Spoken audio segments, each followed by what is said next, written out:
تو مسلمان جو ہے وہ 313 ہے، اور اسلحے کے لحاظ سے اکثر خالی ہاتھ ہیں۔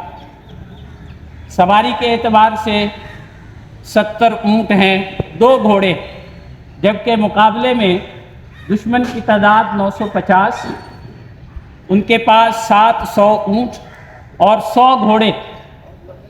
اور مکمل ہتھیاروں کے ساتھ، سامان کے ساتھ جو ہے وہ جنگی اسلحہ کے ساتھ جو ہے وہ لیس ہیں۔ لیکن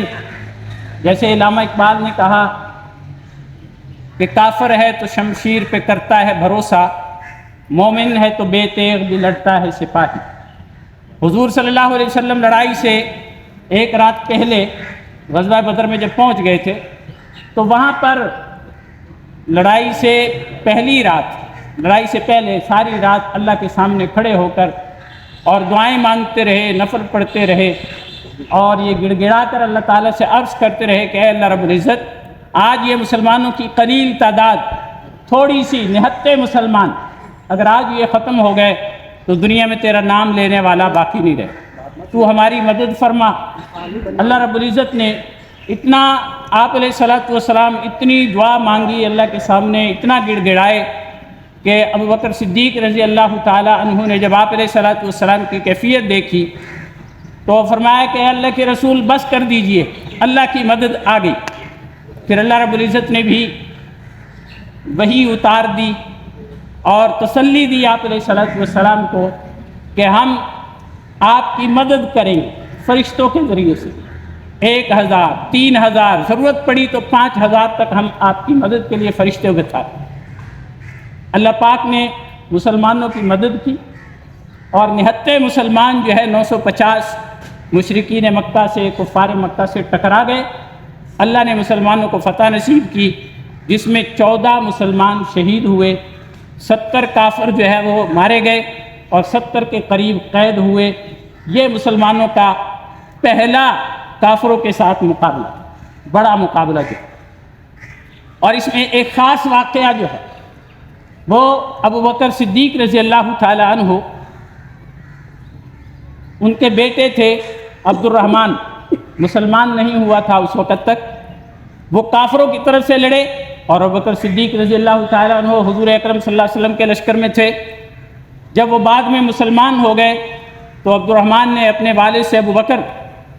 رضی اللہ تعالیٰ عنہ سے فرمایا کہ ابا جان، غزوہ بدر میں لڑائی کے موقع پر آپ کئی مرتبہ میری تلوار کے نیچے آئے، لیکن میں نے آپ کو اپنا والد سمجھ کر چھوڑ دیا۔ تو پتہ ہے ابوبکر رضی اللہ عنہ کا جواب کیا تھا؟ فرمایا کہ بیٹا، تم نے مجھے باپ سمجھ کے چھوڑ دیا، لیکن اگر تم میری تلوار کے نیچے ایک بار بھی آ جاتے تو میں تمہیں اللہ کا دشمن سمجھ کر قتل کر دیتا، اللہ کا دشمن سمجھ کر قتل کر دیتا، کہ ہم دکھا سکیں کہ ہماری یہ لڑائی خاندانی نہیں ہے،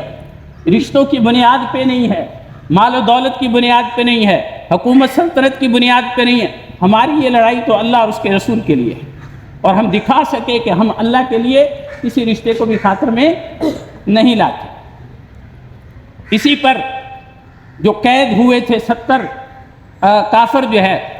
ان کے بارے میں جب قید ہو گئے تو بعد میں ان کے لیے مشورہ ہوا۔ حضور علیہ الصلوۃ والسلام نے صحابہ کو جمع کیا، پوچھا کہ ان کے بارے میں کیا کرنا ہے،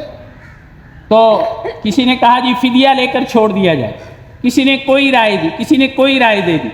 تو حضرت عمر رضی اللہ تعالیٰ عنہ نے اس موقع پر کہا، اپنی رائے پیش کی کہ اے اللہ کے رسول، ان کو ان کے رشتہ داروں کے حوالے کر دیا جائے کہ وہ ان کی گردنیں اڑائیں، تاکہ ہم اللہ کو دکھا سکیں کہ اے اللہ، تیرے سے ہمارا جو تعلق بنا، اس تعلق کے مقابلے میں ہم کسی تعلق کو خاطر میں نہیں لاتے۔ لیکن حضور علیہ الصلوۃ والسلام نے ابوبکر رضی اللہ تعالیٰ عنہ کی رائے پر فیصلہ دے دیا۔ تو بعد میں وحی نازل ہو گئی،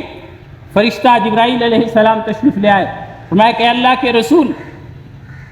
اللہ رب العزت کو عمر رضی اللہ تعالیٰ عنہ کی رائے زیادہ پسند تھی، لیکن چونکہ آپ نے کثرت رائے سے اور صحابہ کے مشورے سے فیصلہ کر لیا، اب اللہ کی رائے بھی اللہ نے اپنی رائے آپ کے مشورے کے مطابق بدل لی، ورنہ تو اللہ کا عذاب درختوں کے قریب آ گیا۔ وہاں جو درخت تھے اتنا نیچے تک آ گئے۔ تو اس لیے عزیز طلبہ، چونکہ میں اور آپ ہم سارے مسلمان ہیں اور ہمارے نزدیک سب سے اعلیٰ و برتر ذات اللہ رب العزت کی اور اس کے احکام پر عمل کرنا یہ ہماری پہلی ترجیح ہو، اور آپ علیہ الصلوۃ والسلام کا اتباع، آپ صلی اللہ علیہ وسلم کی سنتوں پر عمل کرنا، اس کے مطابق جو ہے اپنی زندگی کو ڈھالنا، یہ ہماری زندگی کا مقصد ہونا چاہیے۔ اور یہی غزوہ بدر میں ہمیں سکھایا گیا کہ کوئی رشتہ داری نہیں، کوئی تعلق داری نہیں، کوئی مال و دولت، کوئی حکومت سلطنت نہیں، صرف کس کی رضا مقصود ہے؟ اللہ کی رضا مقصود ہے۔ اور رمضان المبارک کا یہ مبارک مہینہ بھی، چونکہ غزوہ بدر رمضان المبارک میں لڑی گئی ہے جی، اور یہ پہلا معرکہ ہے جو حق اور باطل کے درمیان فرق کرنے والا ہے کہ حق کیا ہے اور باطل کیا۔ اس لیے ہم سارے جو ہے وہ نیت کریں کہ ہم